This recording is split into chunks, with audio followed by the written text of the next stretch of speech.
Hello everyone. তো দেখো আজকে সন্ধেবেলায় আমি কাজ টাজ কমপ্লিট করে চলে যাই দিদির বাড়িতে, দিদিকে আর রুহিকে আনতে। কারণ আজকে আমাদের মেজো পিসির বাড়িতে সবার ইনভাইট রয়েছে, সেই জন্য সেখানে যাব। তো দিদি বলে যখন এসেছিস চ বাড়িটা দেখে নে আমাদের কতটা কমপ্লিট হয়েছে। তো গিয়ে দেখি মোটামুটি ওদের অনেকটা কাজ কমপ্লিট হয়ে গেছে, আর কিছুদিনের মধ্যে বাদবাকি কাজটাও কমপ্লিট হয়ে যাবে। তো ওরা তারপরে ফাইনালি ঘরে ঢুকতে পারবে। তো দেখতে পাচ্ছ রুহি বিশাল আনন্দ, বাড়িটা অনেকটা কমপ্লিট হয়েছে বলে, সেই জন্য। তারপর আমরা চলে আসি সোজা মেজো পিসির বাড়িতে। তো দেখো যবে থেকে আমার দাদার বিয়ে হয়েছে এই বাড়ি ওই বাড়ি মানে প্রোগ্রাম হতেই থাকছে।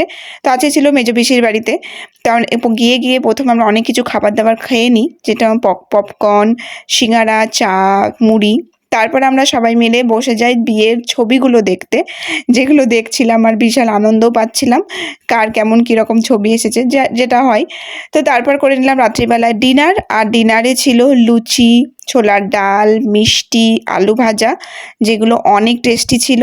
আর সবাই মিলে খেলে তো খাবারের টেস্ট আরও বেড়ে যায়।